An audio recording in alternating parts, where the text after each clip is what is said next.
Hello, welcome back to Melbourne Cup special. Runner by runner preview. Yes. A lot of horses, so we don't bore horses. Bore horses? Bore people? Bore people. Bore people. We'll have to sort of move through them reasonably quickly. But a couple of other things to chat about just before we start. Yes. So there was a wonderful Quinella on Saturday of Lord Ardmore and Mighty Beale. Yeah, fantastic Quinella. Lord Ardmore was improving all the time. Funny run race. I spread over about 25 lengths at one stage, and he was excellent and very progressive in Australia. Take nothing away from Mighty Beale, run a fantastic last 600, 33.8 over 900 metres, just got too far out of his ground. Both horses that are going to go a long way. And a Tissue didn't get any rub of the green. No, it was a frustrating watch. She missed the start, got back. I thought Glenn Schofield did the right thing, took her to the rail, but just in the straights, just keep running up bums, and just never got a chance to let down, and went to the line relatively untested. Looks like she's come through well, so we may have one more run with her, I think, Doug, before she goes to the paddock. We'll just see how she is over the next couple of days. Yes. And Melbourne Cup Day at Eagle Farm, race 1 is Strongbow. Yeah, we'll just talk about our four runners on Cup Day. Strongbow having his first start. Lovely 3-year-old by Tarzino. Kicking off over 1,500 metres. Sorry, Dave, just shut that door. Got some people walking up the stairs trying to annoy us. Really nice horse. He kicks off over 1,500 metres. He shows good ability. He's a staying 3-year-old. He's got the outside barrier. He'll get back to last, but he'll be doing his best work late. Might be hard for him to win first up, but I believe he will run well. And race 3 is Carlos. Ran last week on the quick backup and just got his tongue over the bit last week, which is why he didn't quite finish off. Tongue tie goes on this week, which will take away that issue, just a 6-horse field. As long as he backs up well, he's right in this race. Distance is perfect for him. And if there's a little bit of give in the track, I don't think it'll bother him either. And then at Flemington, race 4 is Skyman. In the listed Furphy Trophy, 8-horse field, barrier 1 again. He'll just relax in the running back to Flemington, which he loves. He just have to work into the clear at some point and build his momentum. When he does that, he's hard to beat. I think it's a very winnable race for him. He's racing well and deserves a win. I think he's a nice winning bet. I think he's 5-1. I think he's touch overs tomorrow. And at Te Rapa, race 10 is Waimoku Falls. Yeah, fresh up for a new campaign. Over 1,400 metres. She's got quite a nice draw. She'll come into about barrier 6 or 7, I think. But I think she'll improve for this run. I think she'll run well. She'll hit the line. But I think whatever she does, she'll improve upon. She ran in the first 3 tomorrow. On ability, she can certainly win it. But if she ran in the first 3, it would be great. But I think we'll see her run well with an eye to improving in her upcoming runs. So that's all the horses that are running on Melbourne Cup there for now. And now we have about 24 horses to get through. Yeah. So you call them out, Doug, and I'll tell you what I think. But I need to preface this by saying I'm hopeless at this. I haven't picked the winner of the Melbourne Cup for about 10 years. Last year I could not see Surprise Baby being beaten. And she got beaten. I think he might still be running. So take it with a pinch of salt. I've done my form analysis. I've been through the field. Take it with a pinch of salt. Back what you like, but this is what I think. So it'll be going up 1 to 24. That's correct. Let's get into it. So number 1 is Twilight Payment. Won the race last year, and I didn't back him last year because he'd failed the year before. But he got to the front. He set a good tempo and kicked away and was too good. This race this year lacks depth. It has some good horses in it. It's probably about 6 winning chances, but it does not have the strength of last year's race. What is for him is he won the St. Irish Ledger. He's probably racing better than he was last year. So he likes good tracks. He's going to get a good track in the Melbourne Cup. All those things are very, very good for him. He's got barrier 2, so he's going to be able to get handy in the first couple very easily. All those things are superb for him, says he has a definite top 3 chance. Against him, he's a 9-year-old. No 9-year-old's ever won the Cup. He's an 8-year-old according to Northern Hemisphere time.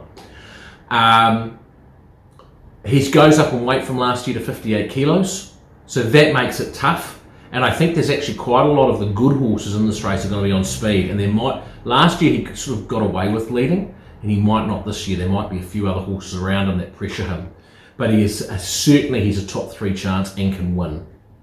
Number 2 is Incentivize. The red hot favourite. He could be an absolute freak. His Caulfield Cup win. All his wins have been superb. He's won his last 9 in a row. His Caulfield Cup win, he gave the field an absolute trouncing. He worked really hard the first 600 metres and going out of the straight, and I just thought, well, he'll be vulnerable today. But once he got there and got handy, he got a nice run, and there was actually not very much speed on. And so from that point to the home turn, it favoured those on speed. He still kicked away and was way too good. There's a question, he's got to carry 57 kilos. It's a lot of weight for a Melbourne Cup for a horse like him first time. I don't think barrier 16 is an issue, but he'll go forward, but there'll be a lot of go forward horses, I think. And he might just get posted 3 wide and have to work a bit early. The only question mark on him is the last 800 metres. Will he run 2 miles? His pedigree says he won't, but he's such a freak, he probably will. I think he's definite top 3. He's priced at $2.70 to win. He'll start shorter than that tomorrow on the day. I think whatever beats him will win the Cup. I think if he doesn't win, he'll be 2nd or 3rd. He's awfully hard to beat. Could be a freak. Number 3 is Spanish Mission. Yeah, interesting horse. So Spanish Mission, Craig Williams on board, fantastic booking. He's a Northern Hemisphere stayer. His staying performances are absolutely superb. He is the best stayer in this field, in my opinion. He won over 2,800 metres a couple of starts back, beat a horse called Santiago that has beaten Tiger Moth, who won the Melbourne Cup. I think 57 kilograms is a lightweight for him. I think he gets in very well. Last start, he was beaten in half a head by Stradivarius, one of the best stayers in the world. His form is fantastic. Barrier 14, I don't think is too much of an issue because I think there's going to be so much speed on up front that he's probably going to be able to slot in a bit handier than he normally does somewhere in midfield. There's been a question mark over him. He's failed 2 vet tests and then passed one, but the issue is incredibly minor. He's missed no work. It's just a skin irritation. Everyone is looking for a reason not to back this horse. All the pundits are saying he's got a vet issue, he's got weight, he's got this, he's got that. Is Stradivarius going as good as last year? Honestly, put all that away. If he gets the right run, he'll win. He's the best star in the field. And number 4 is Very Elegant. Fabulous mare. Just an awesome mare. Ran superbly last year in this race, in the Melbourne Cup. She just got too far out of her ground. She'll handle a good track because while she's better on a wet track, she handled it last year. She'll run the distance. The big key for her, I think she's probably going, everyone's bagging her, but I think she's going almost as well as last year. I think her Cox Plate run was excellent. She may be slightly more dour this year, but that's a good thing for this race. The problem is she's got barrier 19 and she's probably going to get a long way back, and that makes it very, very tough for her to win. On her class she can win, but on the barrier draw where she'll settle, I think it's unlikely that she'll run in the first 3. Number 5 is Explosive Jack. Yeah, interesting horse. A lot of people have canned him, but if you look at his form, he won 3 derbies last year. He ran an excellent 5th, almost getting past Very Elegant, and only 2 leads behind Incentivized 2 starts back at Weight for Age. His run in the Caulfield Cup was very poor, but it was on a wet track and he gets back to a good track. So there's a case to say, and he's got barrier 4. So he's going to settle up a lot handier. He's going to like the good track. If you're prepared to overlook his last run and say, because it was a wet track, his form's actually looking pretty good. Saying that, I think he's badly weighted with 54 kilos, and I think there's a question mark over whether he'll stay 2 miles. His sire, Jacklebury, ran 3rd in the Melbourne Cup, ran the fastest last 600 ever, but his dam wasn't a stayer. He's got John Allen on, who's won the Cox Plate and Victoria Derby. That's a big plus. Wouldn't be the biggest surprise in the world who ran in the top 5, but I think it's probably unlikely. Number 6 is The Chosen One. Very similar. He was in superb form coming into the Caulfield Cup. He ran fourth in this last race last year, settling on the speed. He's got barrier 5. He will settle on the speed again. He was superb in the in the Herbert Power. I think if you put a line through his last run and say, well, the wet track didn't suit him in the Caulfield Cup, I think he is probably as good a chance as he was last year. And saying that, I don't think he quite gets 2 miles, but I can't see him winning, but I can see him running in the first 6 or 7. Number 7 is Delphi. I'm sounding like a broken record, but this horse here, if he hadn't run in the Caulfield Cup, he bolted in the Herbert Power over 1.5 miles, and if he hadn't run the Caulfield Cup where he failed, he'd be going into this race probably about a $10 chance. He'd be close to second favourite. In saying that, while it was a soft track and he worked hard early, he then sort of got handy and the pace went out of the race and he didn't finish it off. So he's got barrier 3, he's got a fantastic barrier, he's going to be handy. Another horse that's well fancied, it's going to be handy, and that's going to be in his favour. By Galileo, who should run out the cut distance, if you forgive his Caulfield Cup run, he's a chance and the money is coming for him, which must mean that he is feeling well. He's shortening in the odds. For me, I have him as a chance in my first 4s and trifectas, but I can't see him winning. And then number 8 is Ocean Billy. Go the Kiwi! Bill Pomari. Look, I didn't mind his run in the Caulfield Cup. I thought he was making ground. He'll see out the 2 miles, no problem at all. He'll be one of the ones that's still grinding away at the finish. He's got a decent weight, 53.5. Look, I can't see him winning it, but I think he'll beat home more than beat him. Number 9 is Selena. Won the Sydney Cup, so stays 2 miles, no problem at all. He also was very good 2 starts back, running 4th. In the Bart Cummings, behind Grand Promenade, getting home well, but then he was poor in the Caulfield Cup. I think probably his Bart Cummings run was more of an aberration, and while he'll run the 2 miles out, he's got barrier 24. I can't have him. And then number 10 is Johnny Get Angry.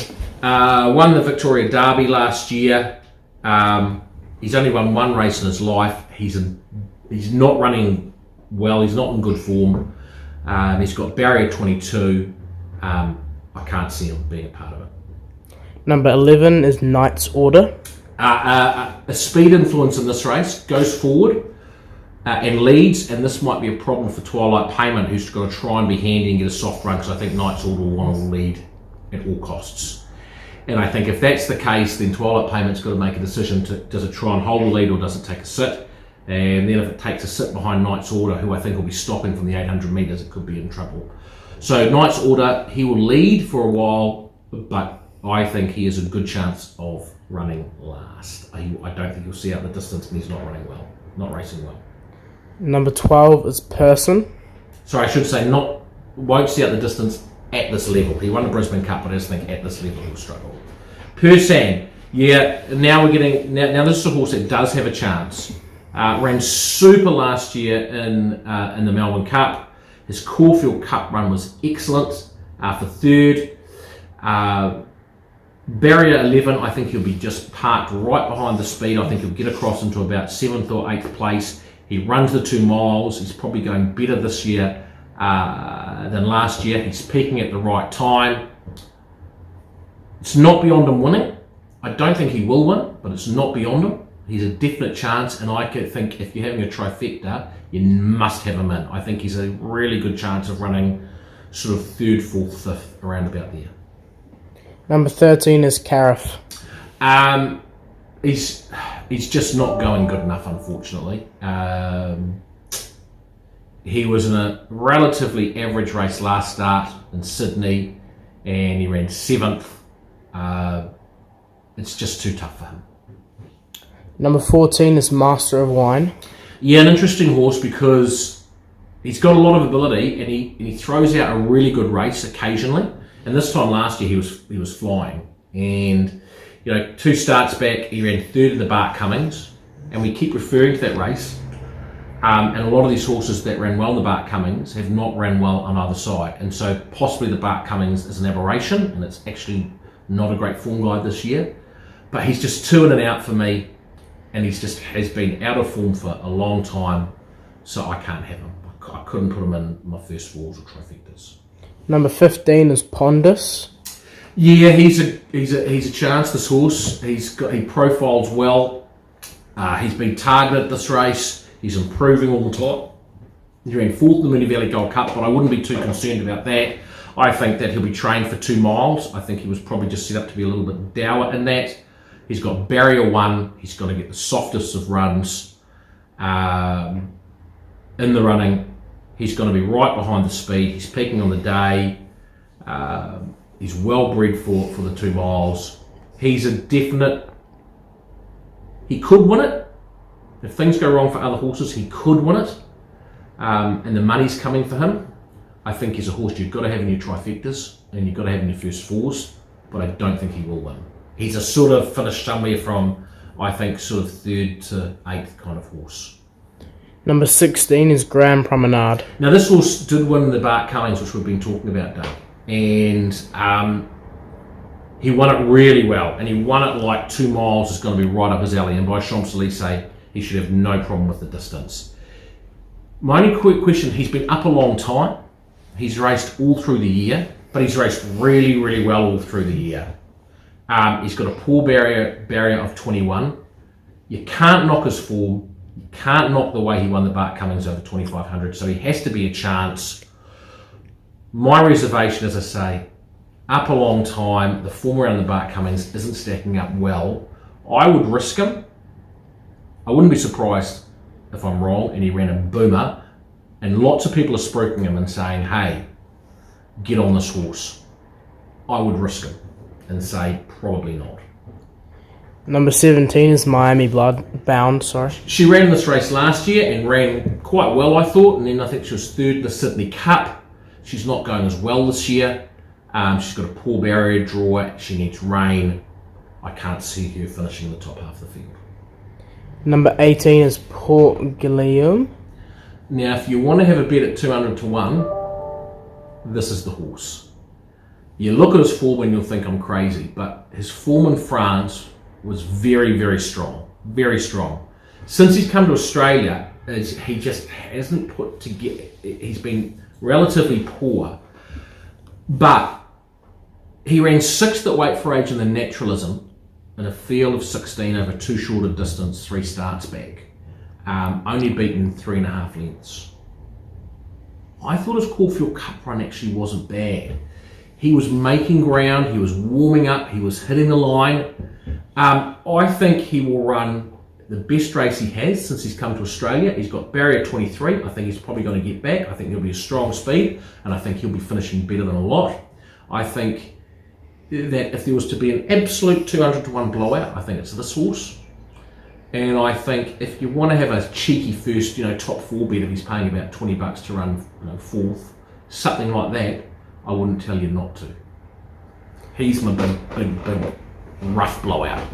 Number 19, She's Ideal. She started off really well, this preparation, looked very good. But last start in the Caulfield Cup, she likes a soft track. She got a soft track. She ran 7th, which was okay, but she was only plodding at the end. I think she may have peaked already for the Caulfield Cup and be on the way down. She's got barrier 20, so I couldn't have her. Number 20 is Future Score. Yeah, I couldn't have him. He was 6th in the Moonee Valley, and there was some horses in front of him, which I rate far higher in the Melbourne Cup. He was 8th in the Herbert Power. He finished back in the Naturalism. He's just not going good enough. He's a contender for finishing at the back of the field. Number 21 is Trey Lee Rose. Yes, Kiwi bred, another Tavistock in the field. Look, you can't knock her form. Form's been great. People say, she only ran 3rd in the Adelaide Cup and she was paying about $1.85, but I think she pulled up with an issue there. And this time on her form's been excellent. She's built and she's won. The question is the class of horse she's been racing against, and I think it is just a level down from here. So I think she can run well, but she's $14. I might have a bet on her if she was 31. I think she'll probably won't run in the first 8, but she'll be just behind there, and I just wonder if she just lacks the top level class for it. and I could well be proven wrong, but I'd be prepared to risk it. Number 22 is Floating Artist. Yeah, he's a good chance, this horse. Since he's been very, very good this preparation, well, since he came to Australia, he's been winning his races really well. He was excellent in the Moonee Valley Gold Cup, running second. Looking at his sire, he should have no problem staying, but he's dams out of a pivotal mare, and they tend to sort of get pulled up at just over 2,000 metres. So I think he's going really well. I do have a small question mark about whether he'll get the 2 miles. He's a definite top 4 chance, and he's weighted at 50 kilos. If he sees out the 2 miles, he can win. So he's a winning chance. With this, I have a small reservation. Barrier 10 is an excellent barrier for him. He'll settle just behind that really strong speed, and if he sees out the 2 miles, he's a winning chance. Number 23 is Great House. And a horse that's just improved all the time. His win on Saturday in the Hotham was very good. He was over 2,500 metres, and horses who raced well in the Hotham invariably raced well in the Melbourne Cup. He was strong late in that. I thought his run in the Caulfield Cup for 5th was good. I think the good track won't bother him at all. He's got barrier 7. He'll park behind the speed. I think he's a very good top 8 chance. I can't see him running in the first 2, but he could place possibly. And if you like him, I wouldn't stop you having a bet. And finally, number 24, Sir Lucan. This is the real dark horse. He has the profile of previous Melbourne Cup winners. Cross counter. Actually, what I should say, one thing, sorry, going back, Doug, is about Floating Artist. Floating Artist has cross counter in his pedigree. So while I have a little bit of doubt about it getting 2 miles, further back in the pedigree is Cross Counter, who won a Melbourne Cup. So Sir Lucan, he's got Cross Counter, Tiger Moth, who've won the Melbourne Cup. He's got their profile. He's a 3-year-old Northern Hemisphere horse. It's 4-year-old by Australian time. He's got no weight in his back of 50 kilos. He's got good form in the UK as a stayer. He has got the winning profile. He's got barrier 18. No horse has ever won the Melbourne Cup from barrier 18 in 165 years, or however long it's been.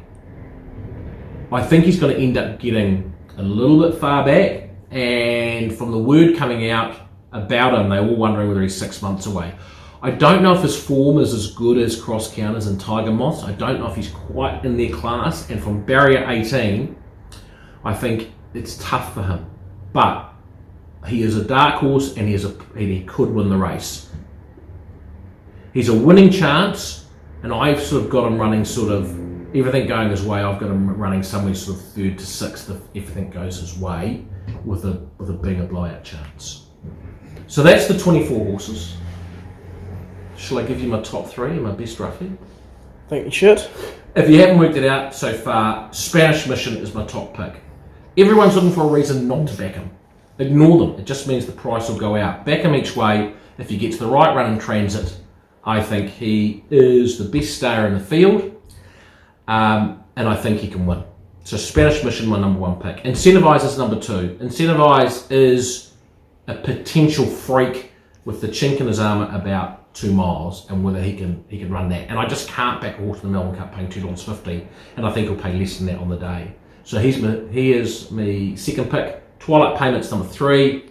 Wally is an older horse. He's in the best form of his life. There's not as much depth this year, as long as he doesn't get savaged in front. He's my 3rd pick, and Port Gulam is my roughie at 200 to 1. So that is our top 3 picks, and that concludes the Melbourne Cup special. It does. Best of luck. Enjoy the race. Have a first for it, because if you get it, you'll be partying. Good luck. Bye. To push the button. 800 metres to go. It's Delphi, Persan, Incentivise in clear air. Only a neck off the lead. A length and a half away then Duis, who's niggled at. Homesman got to 4th from Nonconformist. Montevilia is rousted along, followed by Great House and Young Verta. Persan up towards the corner at the 400. Incentivise is moving up now. Then Delphi a length and a half away, battling on from Montevilia, Nonconformist. Great House has cut the corner, followed by Duis, Homesman. Incentivise goes for home, 250 out. Incentivise races clear. 2 lengths in front of Persan, Great House, Nonconformist, Montefilia followed by Chapada. But Incentivise is coming away. 4 lengths in front, and Incentivise, what a star, won the Caulfield Cup.